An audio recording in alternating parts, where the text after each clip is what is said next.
Hello students, good morning. हम लोगों ने अभी पिछले लेक्चर में translocation of food material study किया था, क्लियर। अब जो नेक्स्ट टॉपिक है वो स्टार्ट होगा जिसका नाम है मिनरल न्यूट्रिशन। ठीक है, ये जो टॉपिक है इनमें डिफरेंट जो मिनरल्स हैं, मैक्रो न्यूट्रिएंट्स, माइक्रो न्यूट्रिएंट्स, इनका अध्ययन होगा। प्लस इसी के अंतर्गत हम नाइट्रोजन फिक्सेशन का भी स्टडी करेंगे। तो अब मिनरल न्यूट्रिशन है क्या? एनसीईआरटी ने स्टार्टिंग में कहा है कि ऑलमोस्ट जो बेसिक कंपोनेंट हैं, मैक्रोमॉलिक्यूल्स हैं, बायोमॉलिक्यूल्स हैं, वो सभी के अंतर्गत लगभग समान प्रकार से आवश्यक होते हैं, क्योंकि सभी जीव कोशिकाओं से बने हैं। और कोशिका, याद करो मैंने जब आपको कोशिका का इंट्रोडक्शन दिया था, डेफिनेशन में बताया था कि cell is a structural and functional unit. तो स्ट्रक्चरल पार्ट में मैंने बताए थे माइक्रोमॉलिक्यूल्स, मैक्रोमॉलिक्यूल। तो चाहे वो प्लांट हो चाहे वो एनिमल हो, वो बेसिक केमिकल कंपोनेंट से बना होता है जिन्हें हम बायोमॉलिक्यूल कहते हैं। इनके अंतर्गत हम रखते हैं कार्बोहाइड्रेट, प्रोटीन, वसा, इसमें न्यूक्लिक एसिड, मिनरल्स और वाटर, इनको रखा जाता है। लेकिन प्लांट को एक्स्ट्रा क्या चाहिए? तो कहा जाता है कि पौधे अपना भोजन प्रकाश संश्लेषण द्वारा निर्मित कर लेते हैं, यानी कि उनको ग्लूकोज यानी कार्बोहाइड्रेट, फैट, प्रोटीन की रिक्वायरमेंट नहीं होती है, लेकिन उन्हें मिनरल्स की रिक्वायरमेंट होती है। मिनरल्स वो मिट्टी से, मृदीय जल से एब्जॉर्ब करते हैं और इसलिए उनमें की जड़ों में एब्जॉर्बिंग सिस्टम होता है। और हम जो एनिमल्स हैं यानी कि विषमपोषी जीव हैं, इन्हें जो भी तत्व की रिक्वायरमेंट होती है वो हम भोजन के रूप में प्राप्त करते हैं। इसलिए जो खनिज तत्व हैं वो एज ए न्यूट्रिएंट्स प्लांट में बड़े इम्पॉर्टेंट हो जाते हैं, क्योंकि हमारे लिए तो सारे कंपोनेंट इम्पॉर्टेंट हैं, लेकिन प्लांट्स के लिए सब नहीं है। क्योंकि प्लांट कार्बन, हाइड्रोजन, ऑक्सीजन ये तो एटमॉस्फेयर से ही ऑब्टेन कर लेता है, और भोजन वो प्रकाश संश्लेषण से प्राप्त करते हैं।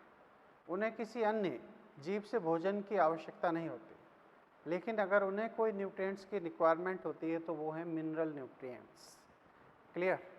तो ऐसा कहा गया है। अब हम समझने की कोशिश करें इन सबको।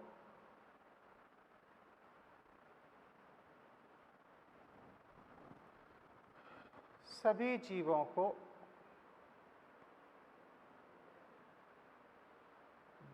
को लगभग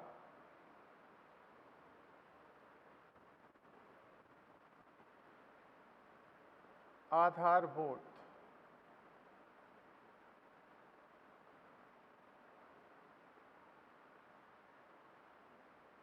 जैव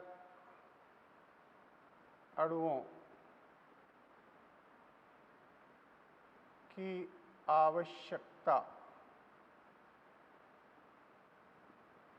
होती है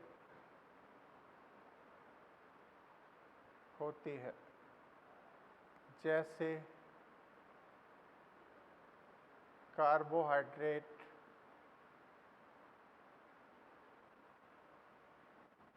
प्रोटीन, फैट्स,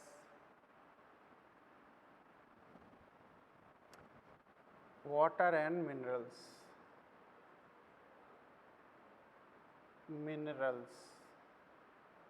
ठीक है।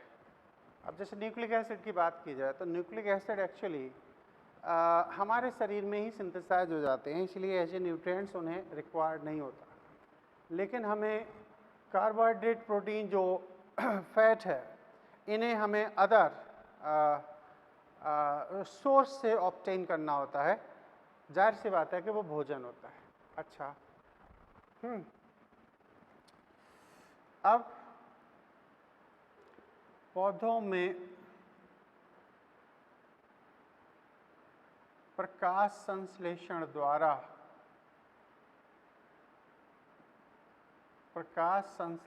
द्वारा विभिन्न घटक निर्मित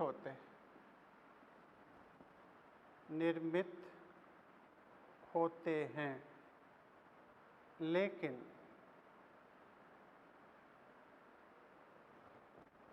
इन्हें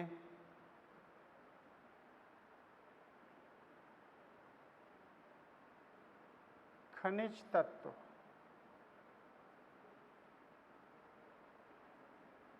मृदीय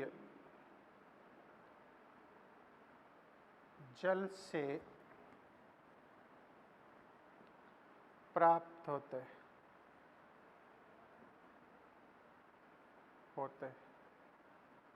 मृदीय जल से प्राप्त होता है ऐसा। अब यहाँ पर एक जूलियस वॉन साक्स एक साइंटिस्ट हैं जिन्होंने 1860 के अंदर सॉइल लेस कल्टीवेशन को बढ़ावा दिया था, या सॉइल लेस कल्टीवेशन का कंसेप्ट दिया था, जिसे मृदा विहीन खेती या हाइड्रोपोनिक्स के नाम से जाना जाता है। इन्होंने बताया कि प्लांट मिट्टी से खनिज प्राप्त करते हैं, यानी कि मिट्टी के अंदर जो मृदीय जल होता है, सॉइल वाटर होता है, उसमें मिनरल्स होते हैं और उन मिनरल्स को ही ये एब्जॉर्ब करते हैं। इसीलिए उन्होंने हाइड्रोपोनिक्स एग्रीकल्चर को, कल्टीवेशन को एक्सप्लेन किया था। यह एक जर्मनी के बॉटनिस्ट हैं और इन्होंने ही सबसे पहले जो एक आवश्यक खनिज तत्व हैं उनके कंसेप्ट की अवधारणा भी दी थी कि पौधे को सभी खनिज तत्व आवश्यक नहीं होते, क्योंकि अलग अलग पौधों में अलग अलग खनिज तत्वों की आवश्यकता होती है, लेकिन कुछ ऐसे तत्व होते हैं जो सभी पौधों की आवश्यक जैविक क्रियाओं के लिए ज़रूरी होते हैं, तो उनको उन्होंने खनिज तत्व, आवश्यक खनिज तत्व दिया था। तो सबसे पहले हम हाइड्रोपोनिक्स एग्रीकल्चर की ही बात करते हैं, है ना। मृदा विहीन खेती, हाइड्रोपोनिक्स, है ना। मृदा विहीन खेती या कृषि, इसी को हम कहते हैं हाइड्रोपोनिक्स।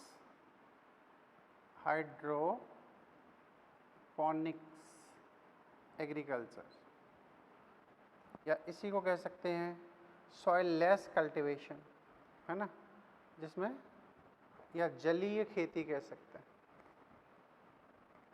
तो इसकी अवधारणा दी है, तो इसकी अवधारणा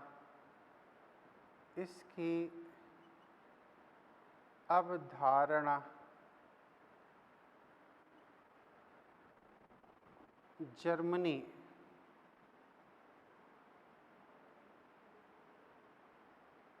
के बॉटनिस्ट जूलियस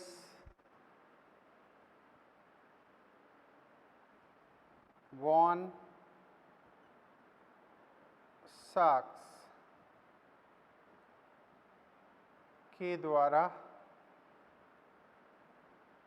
1860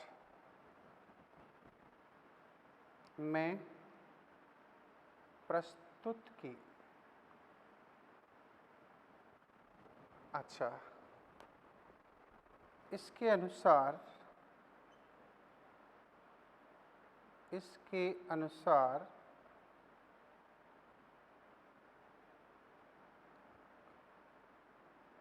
एक निश्चित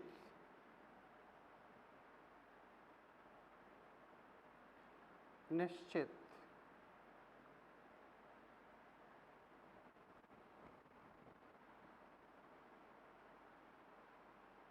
खनिज पोषण युक्त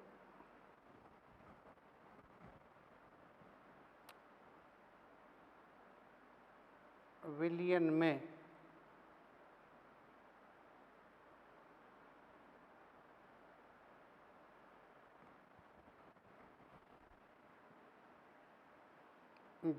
में पौधों को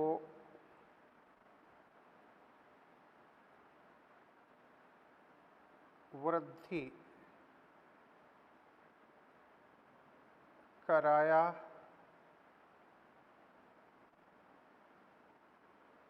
जाता है।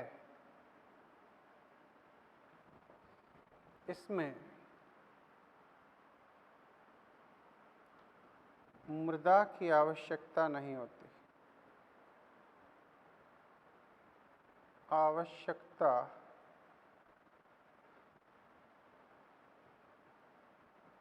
नहीं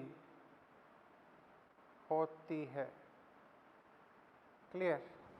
इसमें सॉइल की रिक्वायरमेंट नहीं है। अच्छा, इसके ज़रिए आज की डेट में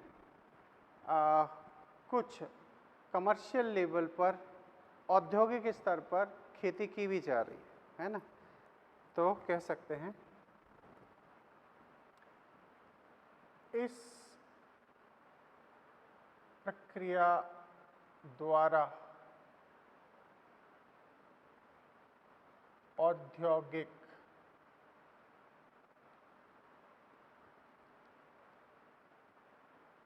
स्तर पर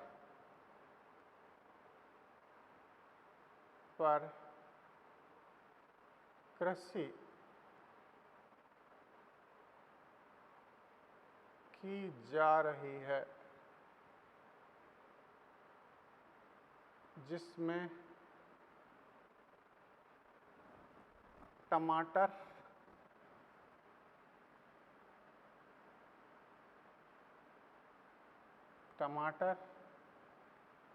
बीज रहित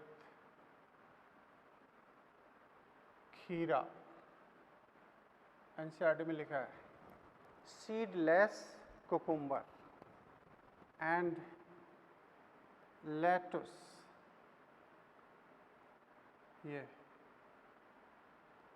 ये सलाद के रूप में जाना जाता है।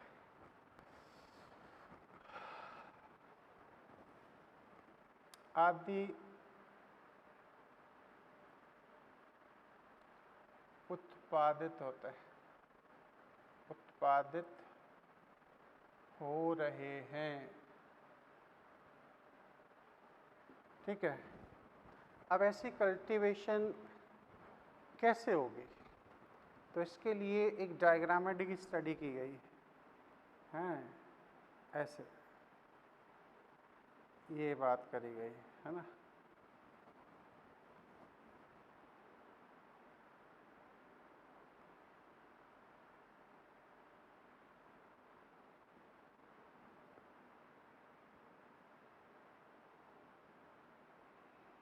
एक बकेट टाइप का सिस्टम बनाया गया है।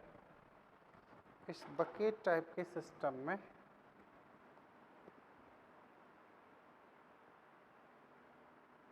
यहाँ क्या क्या ऐड किया गया है?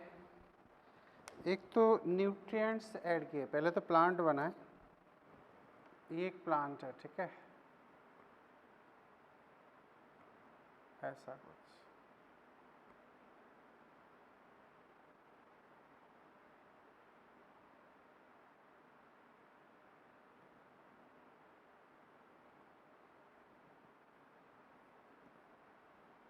ये प्लांट, ठीक है, इसमें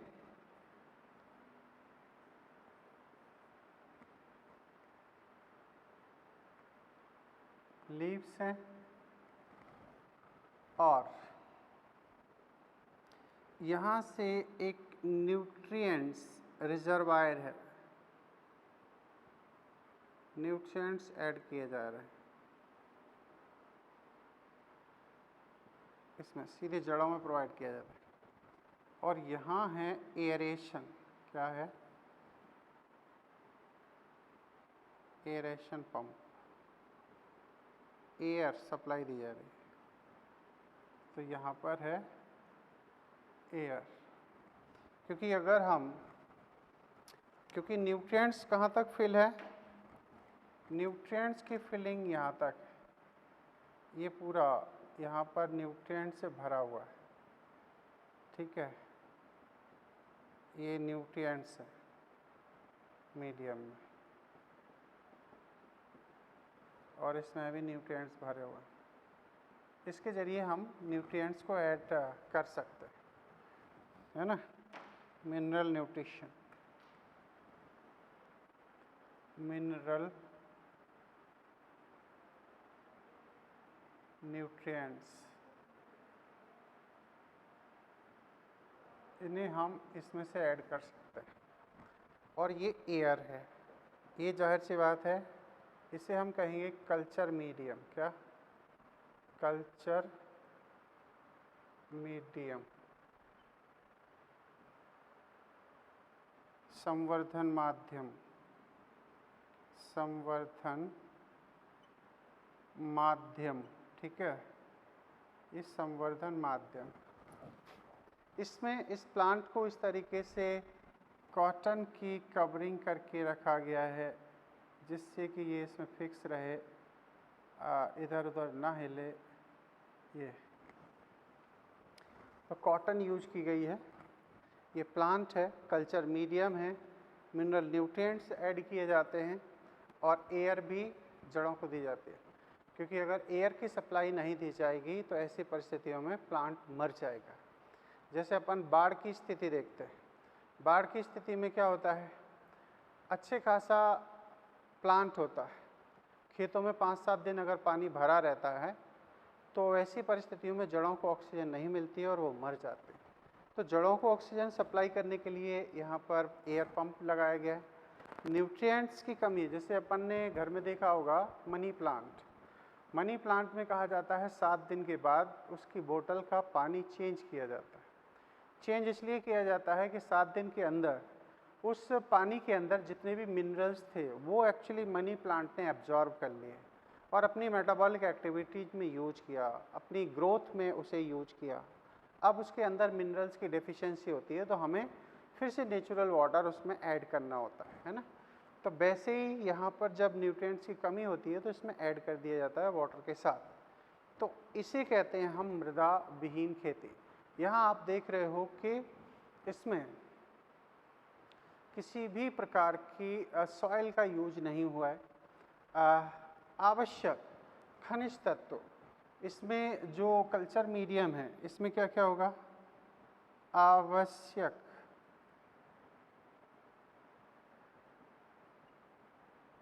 खनिज तत्व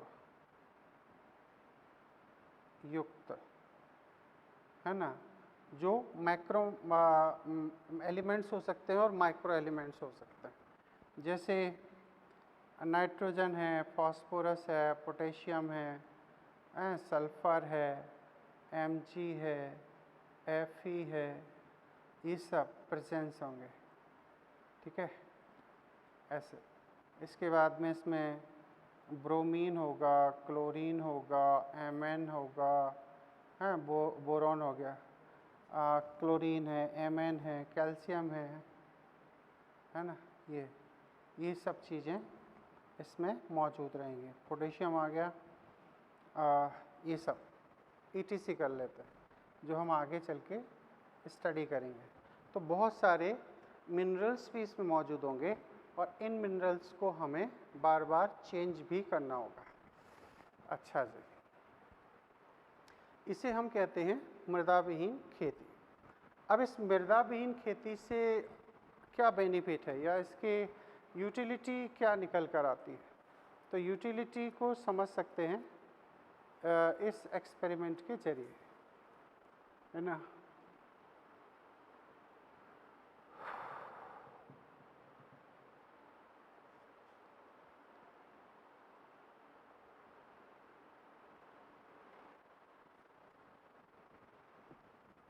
अब हाइड्रोपोनिक्स का महत्व क्या है?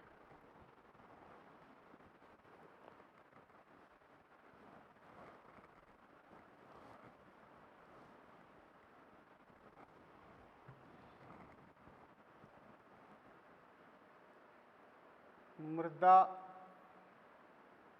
विहीन खेती का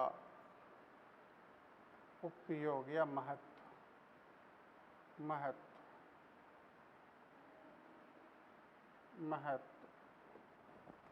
तो सबसे पहले तो ये है कि हम ऐसी जगह पर भी कल्टीवेशन कर सकते हैं जहाँ सॉइल उपलब्ध नहीं है ना। तो आर्थिक महत्व के पौधों का उत्पादन हम इसके ज़रिए कर सकते हैं। अब सबसे इम्पोर्टेंट जो चीज़ है वो ये कि जैसे 17 एलिमेंट होते हैं, 17 एलिमेंट में जिन्हें हम आवश्यक मानते हैं, क्योंकि नेचर में या प्लांट के अंतर्गत जो खोजे गए या नेचर में जो एलिमेंट है 105, उसमें से कहा जाता है 60 से ज़्यादा एलिमेंट ऐसे हैं जिन्हें हमने प्लांट में देखा है। याद रहे 60 एलिमेंट ऐसे हैं जिन्हें डिफरेंट प्लांट में देखा गया है। किसी में एक पर्टिकुलर एलिमेंट मौजूद हो सकता है, वो सब में नहीं होगा। जैसे कहा जाता है कि गोल्ड, सोने के लिए कहा जाता है कि ट्रिडोफाइट का एक प्लांट है इक्विसेटम, उसे हम गोल्ड इंडिकेटर प्लांट कहते हैं। ये डाइवर्सिटी में आप पढ़ते हो, इम्पोर्टेंट भी है। तो कहा जाता है कि इस प्लांट को गोल्ड की रिक्वायरमेंट होती है, इसीलिए ये उसी सॉइल में उगता है जहाँ पर सोना उपलब्ध होता है मिट्टी के अंदर, बहुत लिटिल अमाउंट में। अच्छा, जैसे सेलेनियम की बात करी गई है,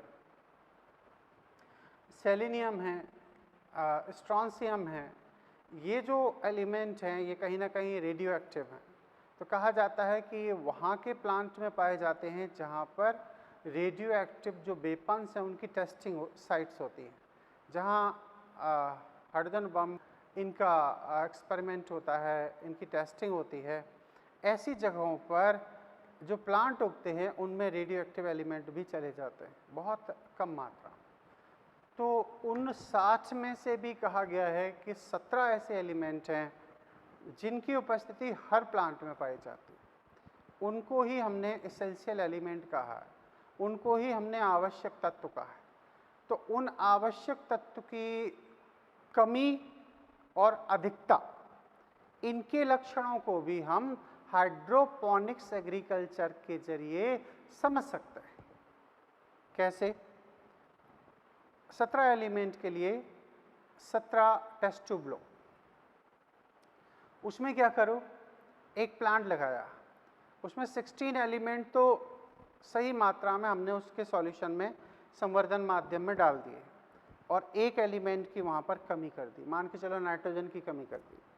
तो नाइट्रोजन की कमी कर दी है, 16 एलिमेंट उसको सफिशिएंट अमाउंट में मिल रहे हैं। तो ऐसी परिस्थिति में फिर क्या होगा, नाइट्रोजन की कमी के लक्षण उस टेस्ट ट्यूब में उग रहे पौधे में हमें नज़र आ जाएंगे। मान के चलो उसकी पत्तियां पीली पड़ने लगेंगी, है ना, उसकी ग्रोथ रुक जाएगी। तो ऐसे डिफरेंट जो टाइप के सिम्टम हैं, हो सकता है क्लोरोसिस हो जाए। क्लोरोसिस मतलब जहाँ पर कि जो पत्तियों का हरापन है, क्लोरोफिल होता है, वो डिग्रेड होना स्टार्ट हो जाता है। तो ये सारे सिम्टम हम उस टेस्ट ट्यूब में पढ़ सकते हैं। तो हाइड्रोपोनिक्स की वजह से हम आवश्यक एलिमेंट जो हैं उनकी कमी और अधिकता के पौधों पर पड़ने वाले लक्षणों का अध्ययन कर सकते हैं। तो कह सकते हैं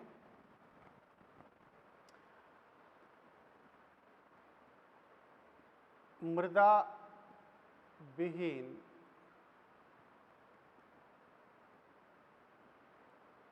खेती से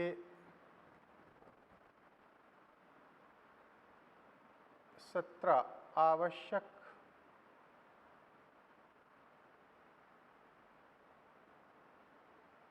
खनिज तत्वों की कमी अथवा अधिकता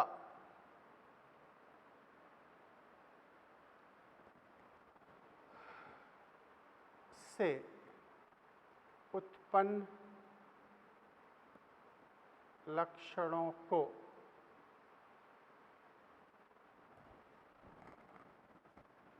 पौधों पर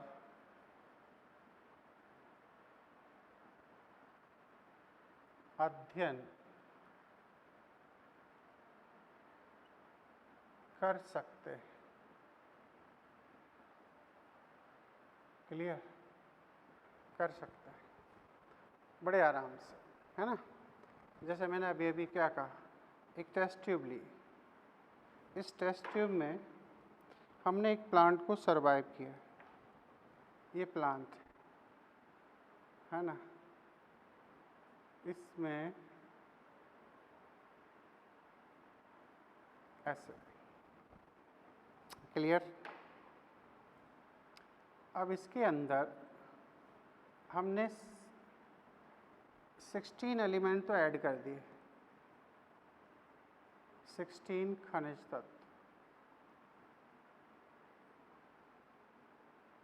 तत्व उपयुक्त मात्रा में, उपयुक्त मात्रा 16 हमने उपयुक्त दिए, प्लस एक खनिज की कमी इसमें की है। तो उसके चलते क्या होगा, उसके चलते हमें जिस एलिमेंट की कमी है उसके सिम्टम इस प्लांट पर नज़र आ जाएंगे। तो ऐसी हम स्टडी इस हाइड्रोपोनिक्स एग्रीकल्चर के जरिए कर सकते हैं। ऐसा एनसीईआरटी में लिखा भी है और दिखाया भी गया है डायग्राम के जरिए। क्लियर? ऐसे। अच्छा, इसके द्वारा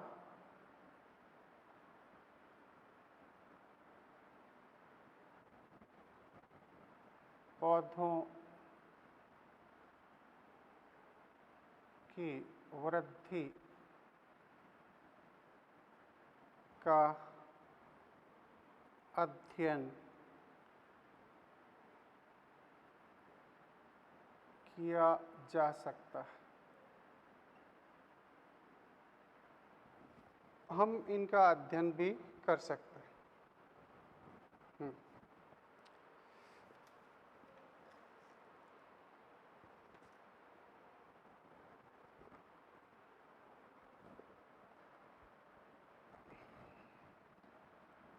अब हम यहाँ से चलते हैं कि कौन से खनिज तत्व आवश्यक हैं और कौन से आवश्यक नहीं हैं। तो एसेंशियल मिनरल एलिमेंट्स, आवश्यक खनिज तत्व, आवश्यक खनिज तत्व, एसेंशियल मिनरल एलिमेंट्स, ऐसे आवश्यक खनिज तत्व। हेडिंग है आवश्यक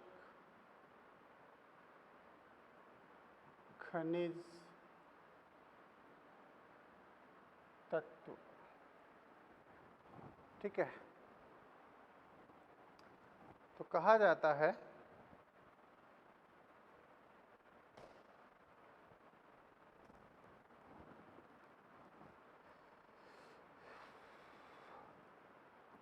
एक 105 खोजे गए तत्वों में से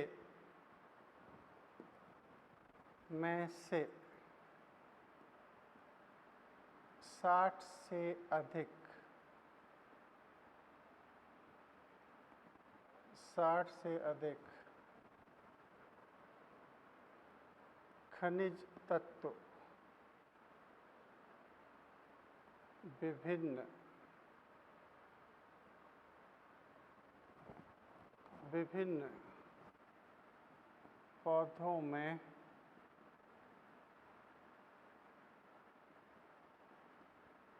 पाए जाते हैं। विभिन्न पौधों में पाए जाते हैं, है ना।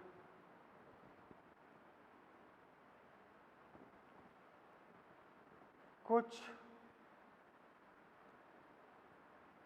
खनिज तत्व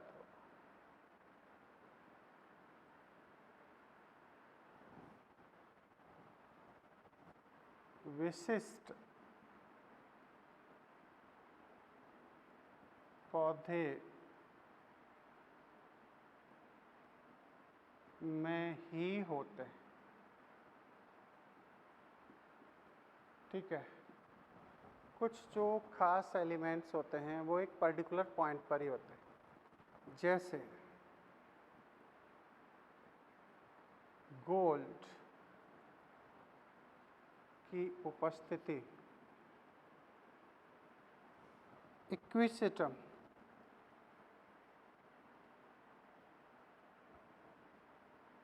इक्विसिटम EQUI इक्विसिटम, ये कौन है? टेरिडोफाइट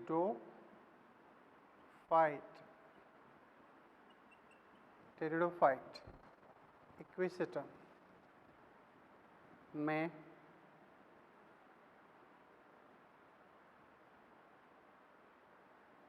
तथा सेलिनियम आदि कुछ निश्चित पौधों में ही होते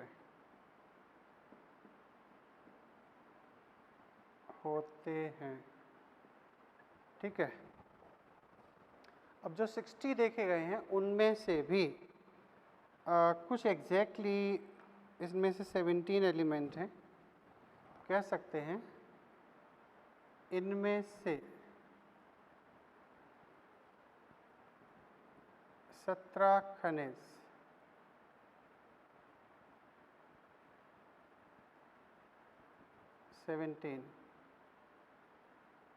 खनिज को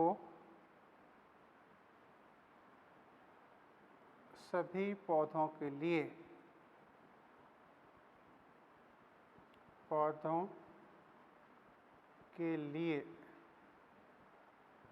आवश्यक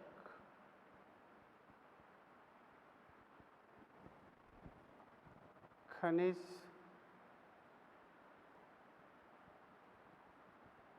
तत्व माना गया है।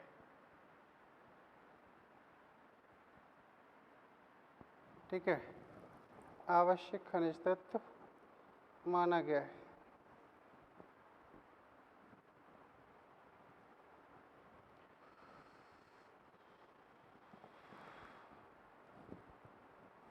ठीक है, अब इसका क्राइटेरिया क्या है? क्राइटेरिया ऑफ एसेंशियलिटी,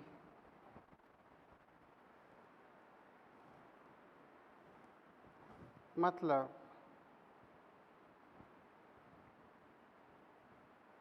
खनिज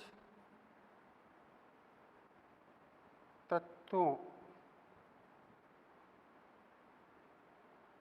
की आवश्यकता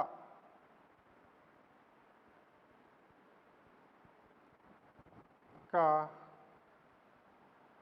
मापदंड, क्राइटेरिया। तो क्राइटेरिया क्या होगा? हम किसे आवश्यक कहेंगे? तो हम उस एलिमेंट को आवश्यक कहेंगे नंबर 1,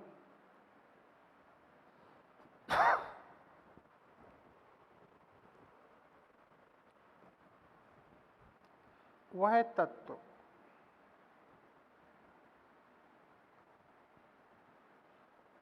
आवश्यक होता है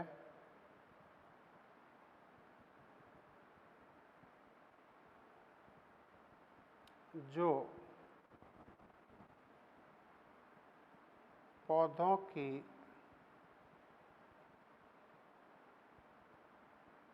वृद्धि, प्रजनन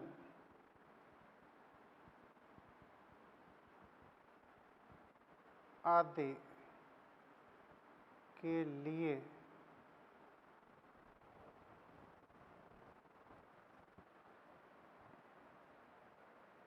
उपयोगी होता है। उपयोगी होता है, जिसके बिना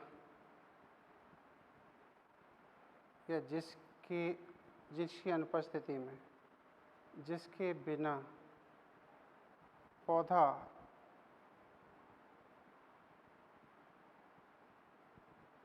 जीवन चक्र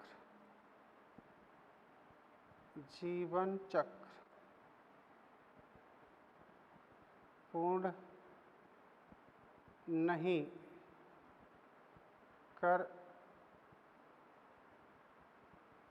सकता है। यानी कि वो आवश्यक है जो वृद्धि, प्रजनन आदि जो आवश्यक प्रक्रियाएं हैं जीवों की या पौधों की, जो लाइफ साइकिल को कंप्लीट कराती हैं, उसे कंप्लीट करने में ज़रूरी हो। यानी कि किसी न किसी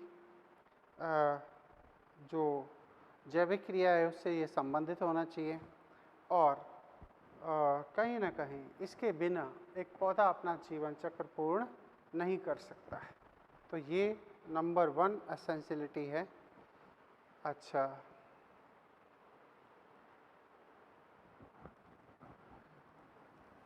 अब दूसरा पॉइंट क्या है?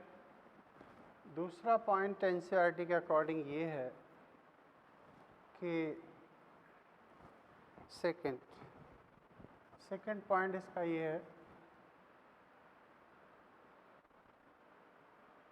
वो है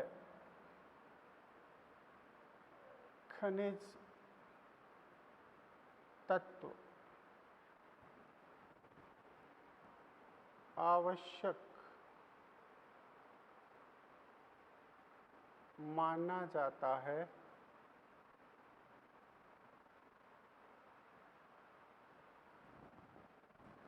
जिसे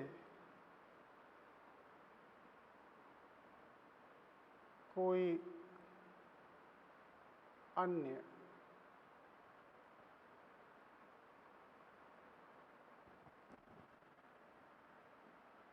खनिज तत्व प्रतिस्थापित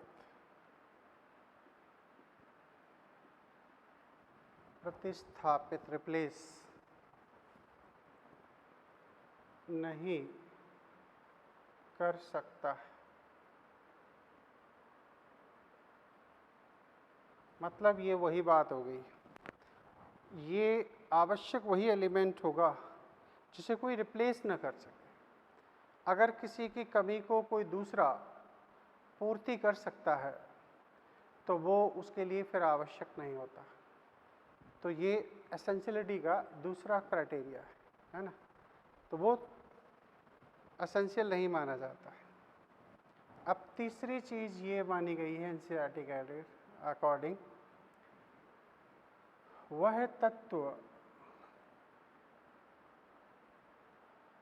आवश्यक होता है जो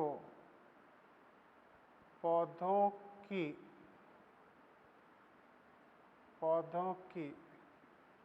किसी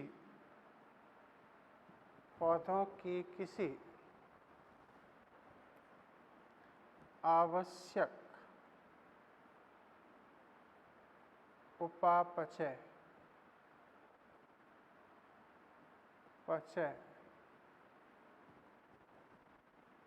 प्रक्रिया में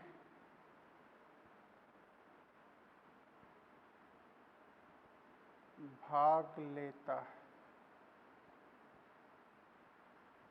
ठीक है, आवश्यक उपापचय क्रिया में भाग लेता है। तो यानी कि कोई ऐसी प्रोसेस जिसके बिना पौधे का जीवन यापन नहीं हो सकता, पौधे का जीवन चक्र नहीं चल सकता है, तो उसे हम आवश्यक खनिज तत्व की कैटेगरी में मानेंगे। ये एनसीईआरटी ने 3 पॉइंट दिए हैं जिसके बेसिस पर आवश्यक तत्वों की बात करी गई है ना। अच्छा जी, फिर एनसीईआरटी ने कहा है, इसे अपन आगे लेंगे, आवश्यकता के आधार पर इन खनिज तत्वों को मैक्रो एंड माइक्रो एलिमेंट्स में बांटा गया है। तो एक लास्ट पॉइंट है, फिर हम आगे एक और कुछ क्राइटेरिया है, एक वर्गीकरण है खनिज तत्वों का, उस पर डिस्कशन करेंगे, है ना। तो कह सकते हैं आवश्यकता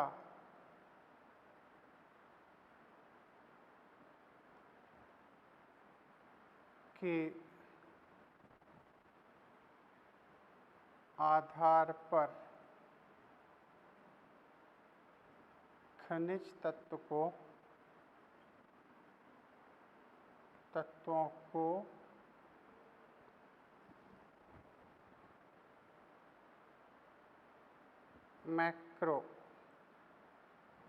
मैक्रो न्यूट्रिएंट्स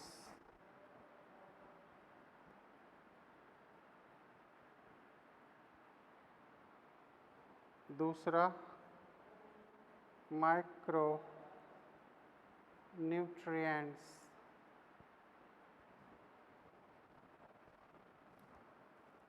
में बांटा गया है। ठीक है, मैक्रो वो जो 10 m मोल पर केजी ड्राई वेट से ज़्यादा हों, और अगर 10 m मोल पर केजी ड्राई वेट के से कम हो तो वो माइक्रो में आते हैं, और मैक्रो में हम उसे रखते हैं जो इससे ज़्यादा, ऐसे। ठीक है, ये चीज़।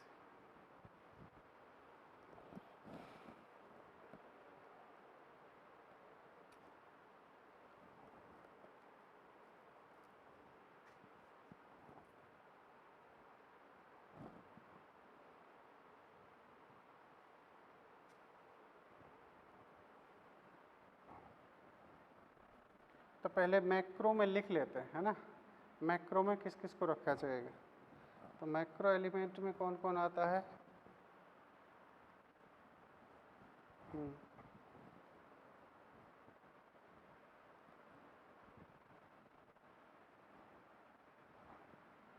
इसमें कहा जाता है यह है 10 m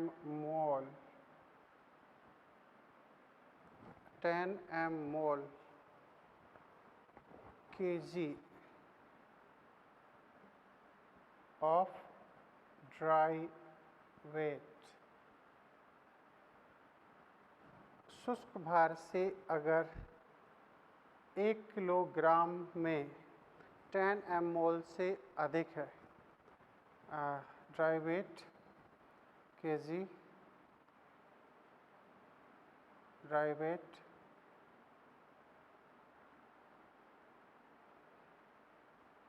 मोर देन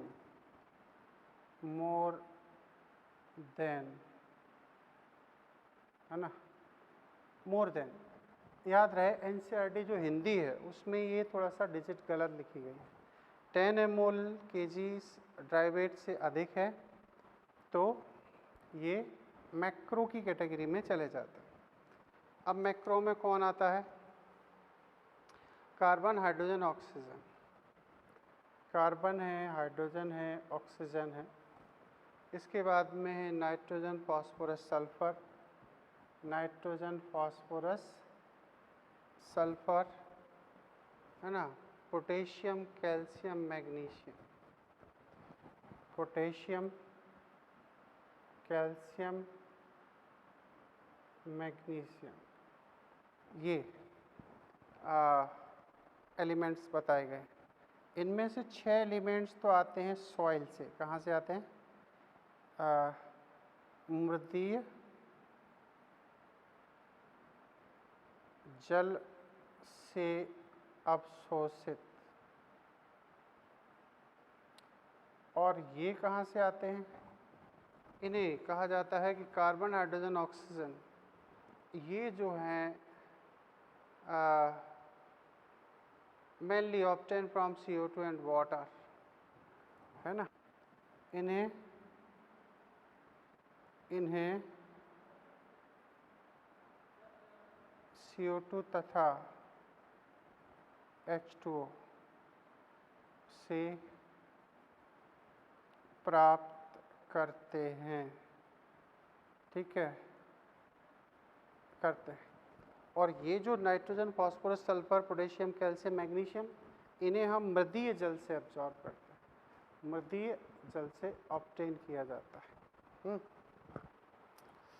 अब बात आती है, मैं आपको NCERT के अकॉर्डिंग ही ले चल रहा हूँ, जिससे कि कन्फ्यूजन ना हो, क्योंकि आप मेरे सामने नहीं हो, है ना। तो ऐसी परिस्थिति में फिर कन्फ्यूजन कम से कम होना चाहिए। अब दूसरे आते हैं माइक्रो। कौन? Micro nutrients. माइक्रो न्यूट्रिएंट के लिए कहा जाता है लेस देन क्या? 10 mmol, है ना, पर kg ऑफ ड्राई वेट, शुष्क भार। अब ये किसके सेंस में कहा जा रहा है? ये आप ऐसे मान सकते हो, देखो, हो सकता है ये समझ में ना आ रहा हो कहाँ से ये चीज़ें आ रही हैं, है ना। तो ड्राई वेट, जैसे एक पत्ती है, पत्ती के लिए कहा जाता है कि पत्ती अगर प्लांट से तोड़ के लाते हो, उसका वजन करते हो, तो वो फ्रेश वेट कहलाता है। उसमें अभी पानी है। अब इस पत्ती को आप 60 से 70 डिग्री सेंटीग्रेड पर 24 घंटे के लिए रख दो ओवन के अंदर। तो ऐसी परिस्थिति में ये जलेगी तो नहीं, लेकिन इसका जो पानी है, वाटर कंटेंट है, वो सब एवोपरेट हो जाएगा, वाष्प बन के उड़ जाएगा। तो फिर बात ये आती है कि जब एवोपरेट हो गया तो अब जो बचा है वो ड्राई वेट कहलाता है। अब इस ड्राई वेट को जलाया जाए तो उसमें जो राख मिलती है, राख के अंदर जो खनिज होते हैं, तो वो उसके फिर ड्राई वेट को स्टडी करने में, उसके माइक्रो एंड मैक्रो एलिमेंट की स्टडी में उपयोग किया जाता है। तो ऐसे ये सारे के सारे चीज़ें हैं। अच्छा, माइक्रो न्यूट्रिएंट्स में किसे किसे रखते हैं?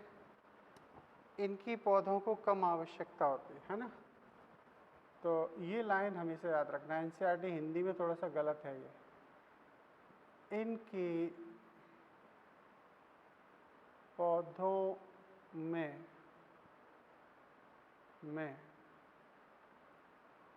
कम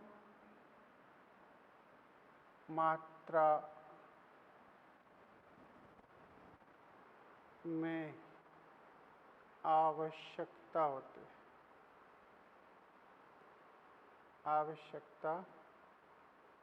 है, मतलब इन्हें बहुत ज़्यादा रिक्वायर्ड नहीं होता, लेकिन इनकी आवश्यकता बहुत ज़्यादा होती है।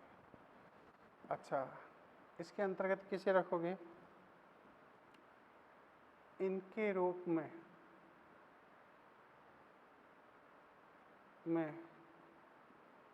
निम्न खनिज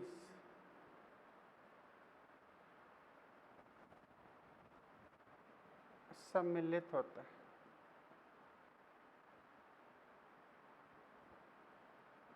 होते हैं, किसे रखोगे?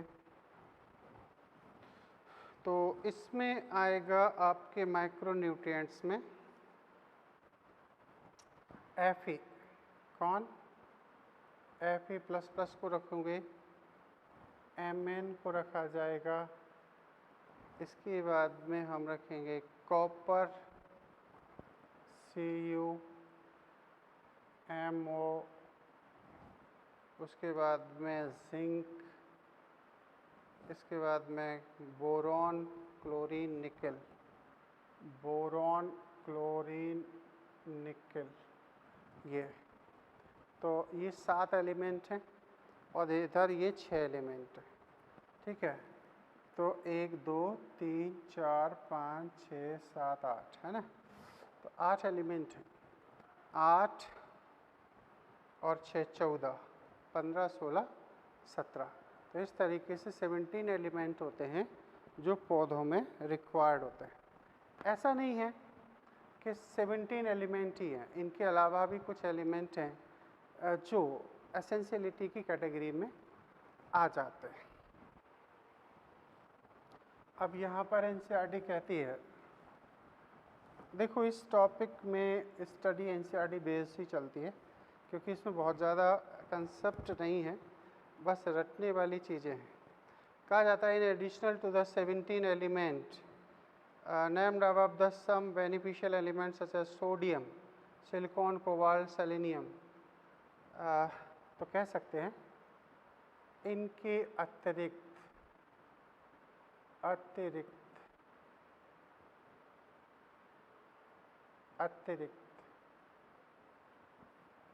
कुछ अन्य खनिज तत्वों की भी पौधों को आवश्यकता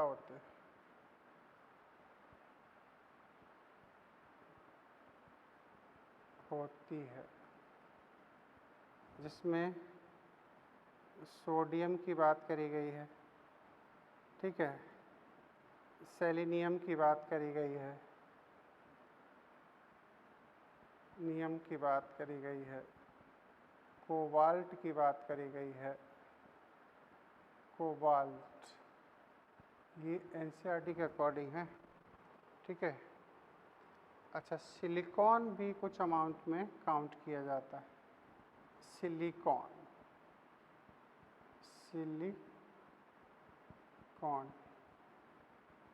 ये भी